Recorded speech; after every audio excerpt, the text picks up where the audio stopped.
Reka subiri ndabaye ikaze mwese shuti banywanyi bacu mukunda kandi mugakurikira amakuru y'ibiganiro tutambutsa kuri chaîne yanyu rino yacu ya Isange TV, chaîne ibashikiriza amakuru y'ibiganiro biba bigezweho kandi biba byakura amatohoza mu isata bitandukanye, haba muri politiki, mu nkino, mu ndero, mu iperereza, mu gataya kazi na muntu, mu makungu kuri ndetse n'andi makuru yose aba ari karavugwa ijya nino. Ndabahaye mwaramutse, abandi ndabahaye mwiriwe bivanye naho muherereye. Iri ni iteka n'umunezero ntangere by'usubira kubana namwe banywanyi bacu mukunda kandi mugakurikira amakuru y'ibiganiro tubandanya gushikiriza amakuru n'ibiganiro biba bigezweho kandi biba byakorewe amatohoza. Ndabahaye kaze rero mu makuru yacu, amakuru yo kuri iyi saha, amakuru ahambaye, amakuru na cyane araza gushimikira ku ngingo nkuru zikurikira. Turaza kunyarukira mu gisata ca politike, turabire hamwe kuri ko biravugwa ngaha mu Cankuzo. Aho ngaha mu Cankuzo rero ibara ryasubiriye kugwa, imigwi itwaje ibigwanisho yasubiye kwaduka. Kuri ubu ngubu biravuga ko abantu batatu bahasize ubuzima. Kuri ubu rero abanyagihugu bariko barahunga, abandi bariko baratabaza umukuru w'igihugu c'u Burundi ndetse n'abajejwe umutekano kubakingira. Mu gihe kandi iyo migwano yatanguye guhera mu ijoro, aho rero abanyagihugu kuri ubu ngubu bafise ubwoba ntangere. Gusa amakuru duhabwa n'amasoko yacu ngaha mu Cankuzo avuga ko iyo bari umugwi witwaje ibigwanisho wa Red Tabara wasubiye kwarukana ibigwanisho muri ako gace, ndetse bikanavuga ko kuri ubu ngubu batanguje urugamba rukomeye kandi ngo barashaka gufata igihugu. Kuri ubu ngubu rero umukuru w'igihugu c'u Burundi Evariste Ndayishimiye agashavu ni kose kubiriko birabera muri iyi ntara Cankuzo, agasaba ko hoba gukingira abanyagihugu. Abajejwe umutekano rero bariko barahashika kugira ngo bakingire abanyagihugu, gusa ibintu bimeze nabi cyane kuko amasase ariko aravuza ubuhuha ngaha muri aka gace, muri aka karere, nk'uko amakuru dushikirizwa n'amasoko yacu muri iyi micungararo abitomora. Reka kandi itunyarukire ibugendana, aho inyuma y'imyaka 29 abarokotse ubwicanyi bwiswe ihonyabwoko basaba ukuri ndetse n'ubutungane. Kuwa 28 mu kakaro y'umwaka, inyuma y'imyaka 29 habaye ubwicanyi bw'ubugendana, aho abantu bashika 688 bari bahungiye hamwe n'abakozi 90 b'ihinguriro ry'icayi bagandaguwe. Abarokotse ndetse n'amashirahamwe yabo barabandanya kwiyamiriza ukudahanaza no guhakana ubwicanyi bakorewe. Mu gihe bibuka ubwo bwicanyi kandi AC cyangwa se Jenoside Shirimoso yaradomye urutoke kandi ku ruhara rw'ubutegetsi bw'ubu iryo shirahamwe, ndetse rikaba ryahamagariye ONU ishirahamwe mpuzamakungu gushira mu ngiro ibyo yasabye kugira ngo abarokotse muri ubwo bwicanyi batunganirizwe. Ibyo kandi biratandukanye cyane n'ibyo mu gihugu kibanyi cy'u Rwanda, aho ihonyabwoko ryo mwaka w'1994 ryakorewe abatutsi ryemejwe na ONU. Uburundi ndetse bwo bukaba buhakana ibyo byose, ntibwemere ko ari ubwicanyi. Abatutsi basaba ko hemezwa ihonyabwoko bavuga ko bakorewe mu mwaka wa 1993 inyuma y'imigandagurwa ry'umukuru w'igihugu c'u Burundi Melchior Ndadaye. Uruhande rwabo amashirahamwe y'imigambwe nka Frodebo ndetse na CNDD-FDD wahoze ari umuhari w'abaraberi ushika ku butegetsi ubwo amasezerano ya Arusha muri Nyandagaro umwaka wa 2000 iharanira ko hemezwa ihonyabwoko ryakorewe abahutu, ukaba ari ubwicanyi bw'umwaka wa 72 bwahitanye abantu benshi muri ubwo bwoko. Muri Rusama kandi 2022 umukuru w'igihugu c'u Burundi Evariste Ndayishimiye yaraze kwemeza ingingo y'inama nshingamateka ku cegeranyo ca CVR yashaka ko iryo honyabwoko ry'umwaka wa 79 ryakorewe abahutu ryemezwa. Mu birori byo kwibuka byabereye ahaba abateshejwe izabo ibugendana muri komine iri mu ntara nshasha ya Gitega, kw'igerekezo rya 27 Mukakaro uyu mwaka Padiri Vianney Nizigimana yahamagariye abarundi kwanka kwihora ndetse no gushigikira amahoro, ariko abarokotse ubwo bwicanyi biciye kubaserukira bagaba rero baragabishije ko baragaragaje ivyiyumviro byabo, ndetse aho Oscar Ntirampe barongoye ico kigwate c'abahungutse hamwe ndetse na Me Pascal Ntankwiye umukuru w'ishirahamwe ry'abarokotse ubwo bwicanyi bw'Ibugendana baranegura cane ubuzima bubi babayemwo. Buri ibyo muri kubura ibyankenerwa gutunganizwa ndetse n'ibindi byose bitandukanye. Aseje Jenoside Cirimoso iranegura kandi kudahana ndetse no guhakana ibyabaye. Mu itangazo ryasohorewe i Toronto kw'igenekerezo rya 27 Mukakaro uyu mwaka, ishirahamwe Ase Jenoside Canada biciye kuri Dr Emmanuel Nkurunziza umunyamabanga mukuru waryo ryibukije ko ONU yigeze kwemeza ngo muri 1996 muri raporo yayo ko ubwo bwicanyi ariho nyabwoko ryakorewe abatutsi, ariko Uburundi ntiburigera bwemeza ico kandi ibiri muri ico cegeranyo. Ukudahana ndetse abakoze ivyo byabaye ndetse banabandanya abakora yandi mabi mu buseruko bwa Repubulika Iharanira Intwaro Rusange ya Kongo, ibintu byose bija hamwe, ivyo bikaba byitwa ukudahana. Inyigisho z'amacakubiri ya ACVR ivugwa ko igomba guhindura ibyabaye cane kwanka kwemeza ubwicanyi ko muri 1996 niho nyabwoko ryakorewe abatutsi 72. Basaba ishirahamwe mpuzamakungu ONU kwemera ico ijejwe igashira mu ngiro ndetse ibyasabwe n'umugwi wayo ujejwe amatohoza, kandi ikanagaragaza ko ubutungane bukoro.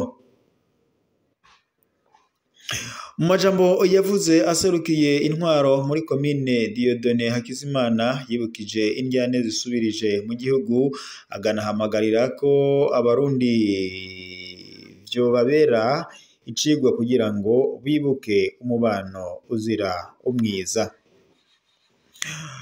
Ku ruhande rumwe Profeseri Lotte Niyonkuru arongoye Ase Jenoside Cirimoso yaraneguye kandi ubudahana kwibonekeza mu Burundi cane agacerere ka CVR kuri ico gihe kibabaje.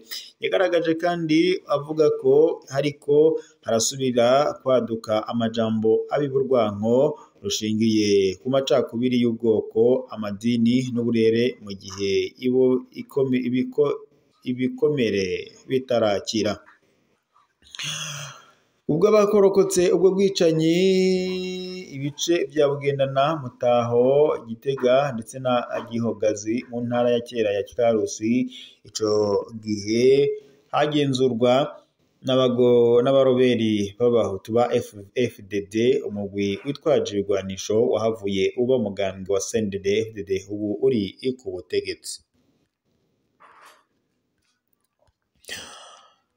Naho ibujumbura ho kuwa 29 Mukakaro umwaka, kubera iduga ry'ibiciro, abakenyezi bakora urudandazwa rwo mwibarabara ibujumbura umugwa mukuru w'ubutunzi bw'u Burundi birabagora cane kwitunga, mu gihe arico cari gitunze imiryango yabo. Urudandazwa rwabo ntirukibatuma baronka ibyo bakeneye. Intahe zibabaje cane z'ubuzima zerekana ko batabona ejo hazoza. Rine Munezero adandaza imihwi ihiye muri quartier ya Gihosha mu buraroko bw'isagara ca Bujumbura arigana avuga ibitoke bisha n'ingoga, ariko ngo atakibigurisha n'ingoga kubera ko atakibona abaguzi. Aravuga kandi ko rimwe na rimwe ibisumba igice c'ivyo yaranguye, nubwo ngo bishaka akanabana ibiciro ngo bibandanya bibagora. Dancier Nizigama aba mu Buterere quartier iri ku nkengero y'ikiyaga y'igisagara ca Bujumbura adandaza imisigati mu mabarabara abayeho muri ubwo buzima. Kera mu misi ibiri n'abamaze kugurisha byose ubu ndonka abakiriya bigoranye rimwe na rimwe ndetse ntaha acaco ndandaje niko avuga biboneka ko arushe cane. Kubwa Sandrine Kaneza acuruza ibigori ivyokeje mu Kamenge buraruko bwa Bujumbura ubuzima buragoye cane. Igikorwa acanje casahiriza umuryango ku uburyo bw'umugabo wanje ari umudereva we yahora ariho inzu nanje nkasuma ibyo gufungura ubu no kwatsa umuriro biragorana cane. Ibigori birazimbye mbere kenshi singurisha na kimwe, amafaranga yarabuze, ubuzima bwarazimbye cane. Twebwe abadandaza bato bato turashonje, umwana aramutse arwaye ni uruhagarara. Abaguzi nabo nyene bemera ko ubuzima buzimbye cane. Claude Ndayizeye twasanze ku isoko yo mu Kamenge avuga ko ngo yarasanzwe arya ibitoke mu gitondo ngo byari byoroshe ngo byihuta kandi ngo bitazimbye. Ubu ngo igitoke kimwe kihishwa amafaranga 500 y'amarundi, kera kandi ku 1,000 cy'amafaranga y'amarundi waronka ibitoke 3 canke 4. Abagore badandariza mu mabarabara bavuga ko barushe bagasaba indongozi guhagarika iryo duga ry'ibiciro. Bamenyesha kandi ko batinya ko hazogera igihe ntibabe bakigaburira imiryango yabo hamwe ndetse atacokorwa kugira ngo basubize igiciro hasi.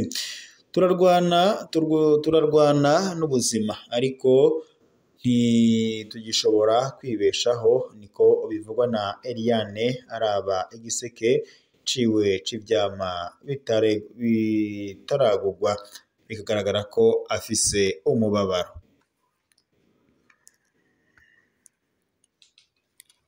Ayo rero niyo makuru yariko aravugwa ngaha mu Burundi na cane mu bisata biba bigiye bitandukanye. Naho tunyarukiye muri Republika Iharanira Intwaro Rusange ya Kongo ho kuri ubu ngubu umugwi wa M23 ndetse n'igisirikare ca leta ya Kongo FARDC kuri ubu ngubu imigwano irabandanya, ariko umugwi wa M23 ugatera ufata ibisagara bitandukanye. Ni mu gihe kandi muri ico gitondo hazindutse humvikana imigwano yariko irasakiranya igisirikare c'u Burundi ndetse n'umugwi witwaje igwanisho wa M23, aho ndetse igisirikare c'u Burundi ibiriko biranuganwa ko abasirikare bashika 10 baba bahasize ubuzima. Mu gihe kandi umugwi wa M23 uvuga ko ushaka uburenganzira mu gihugu cabo c'amavuko bakareka kwitwa impunzi. Mu gihe kandi Antoine Félix Tshisekedi Tshilombo ngora Republika Iharanira Intwaro Rusange ya Kongo we avuga ko umugwi wa M23 udashobora gufata ibibanza muri leta ya Kongo. Mu gihe imisi iheze yaragabishije avuga ko yiteguriye gutanguza intambara muri Republika Iharanira Intwaro Rusange ya Kongo yo guhangana n'umugwi witwaje igwanisho wa M23. Ni mu gihe kandi Republika Iharanira Intwaro Rusange ya Kongo ishigikiwe n'imigwi yitwaje igwanisho nka Wazalendo ndetse na FDLR ndetse n'igisirikare c'u Burundi FDNB mu guhangana n'umugwi witwaje igwanisho wa M23. Ni mu gihe kandi mu minsi iheze hamaze iminsi humvikana icuka kibi hagati y'igisirikare ca leta ya Kongo FARDC ndetse n'umugwi witwaje igwanisho wa Wazalendo, aho Wazalendo yagiriza igisirikare ca leta ya Kongo FARDC ndetse n'inzangabo z'u Burundi FDNB guhunga urugamba ngo bagaha inzira umugwi wa M23. Gusa ibyo biruko mu gihe kuri ubu M23 ariyo igenzura ibice bitandukanye mu buseruko bwa Republika Iharanira Intwaro Rusange ya Kongo nka Sud Kivu ndetse na Nord Kivu, ibice na cane bigaragaramo ubutare bwinshi.